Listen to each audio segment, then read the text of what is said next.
बहुत प्राचीन समय की बात है, जब भारत की भूमि पर गुरुकुलों में जीवन का अर्थ केवल शिक्षा नहीं, बल्कि संस्कार, सेवा और सादगी हुआ करता था।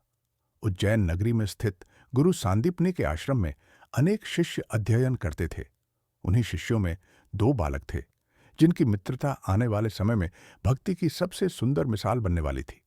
एक बालक थे श्री कृष्ण, शांत मुख, कोमल मुस्कान और आंखों में गहरी करुणा। दूसरा था सुदामा, अत्यंत निर्धन, दुबला पतला, फटे वस्त्रों में रहने वाला, लेकिन हृदय से अत्यंत निर्मल। गुरुकुल में किसी को यह नहीं पता था कि कृष्ण स्वयं भगवान हैं। वहां वे केवल एक साधारण शिष्य थे और सुदामा उनके सबसे प्रिय मित्र। दोनों साथ उठते, साथ गुरु की सेवा करते, आश्रम की सफाई करते और जंगल से लकड़ी आम लाने जाते। जब भोजन कम होता तो कृष्ण चुपचाप अपना भाग सुदामा को दे देते। सुदामा मना करते, पर कृष्ण मुस्कुराकर कहते, मित्रों में हिसाब नहीं होता। उस आश्रम में न कोई राजा था, न कोई गरीब, सभी समान थे। एक दिन गुरुजी ने दोनों को जंगल से लकड़ी लाने भेजा। अचानक मौसम बदल गया। आकाश में काले बादल घिर आए, बिजली कड़कने लगी और मूसलाधार वर्षा होने लगी। रास्ता भटक गया, अंधकार चारों ओर फैल गया।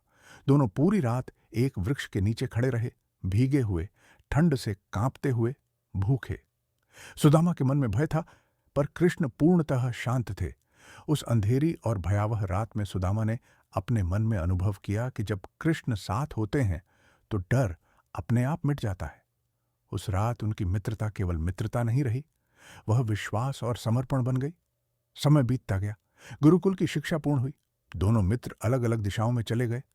कृष्ण मथुरा पहुंचे, अधर्म का नाश किया, कंस का वध किया और अंततः द्वारका के राजा बने। वैभव, शक्ति, सम्मान और यश उनके चारों ओर था। सुदामा अपने गांव लौट आए। वहां उनका जीवन कठिन था। एक छोटी सी टूटी झोपड़ी, फटे वस्त्र और कई बार कई दिनों तक बिना भोजन के रहना। फिर भी उनके मुख पर कभी शिकायत नहीं आई। हर सुबह वे उठकर कृष्ण का नाम जपते और कहते, जो कुछ भी मिला है वही प्रभु की इच्छा है। उनकी पत्नी यह सब देखती थीं। वे जानती थीं कि सुदामा कभी अपने लिए कुछ नहीं मांगेंगे। एक दिन घर में अन्न का एक दाना भी नहीं बचा। बच्चे भूख से रोने लगे। तब पत्नी ने अत्यंत विनम्र स्वर में कहा, स्वामी, आपके मित्र कृष्ण अब द्वारका के राजा हैं। यदि आप उनसे मिलाए तो शायद हमारे कष्ट दूर हो जाए। सुदामा का हृदय कांप उठा। उन्होंने कहा, मैं अपने मित्र से कुछ नहीं मांग सकता। सच्ची मित्रता मांग से नहीं, प्रेम से चलती है। पर बच्चों की भूख ने उन्हें भीतर से तोड़ दिया। अंततः वे मान गए, अपने लिए नहीं, अपने परिवार के लिए। घर में जो कुछ भी था वह था केवल थोड़ा सा चिवड़ा। पत्नी ने उसे एक पुराने कपड़े में बांधा और कहा, इसे भेंट स्वरूप ले जाइए, यह हमारे प्रेम का प्रतीक है। नंगे पांव, कमजोर शरीर और भरे हुए हृदय के साथ सुदामा द्वारका की ओर चल पड़े। रास्ता लंबा था। हर कदम पर गुरुकुल की यादें मन में उमड़ती रहीं। वह वर्षा वाली रात, कृष्ण की मुस्कान, उनका अपनापन।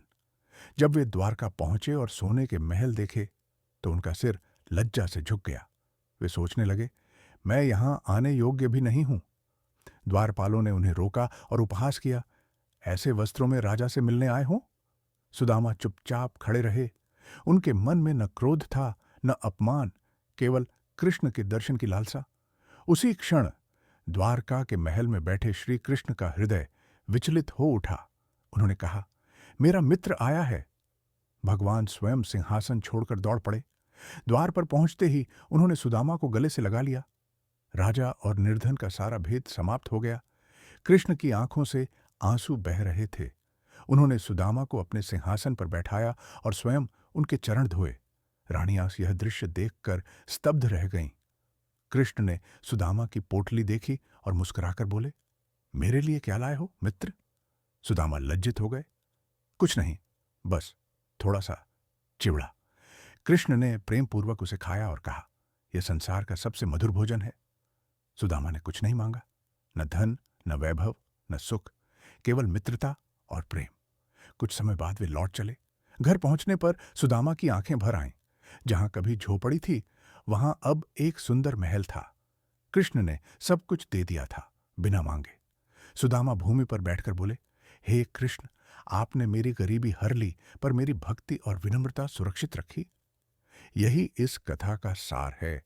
सच्चा भक्त कभी मांगता नहीं और सच्चा भगवान बिना कहे सब दे देता है।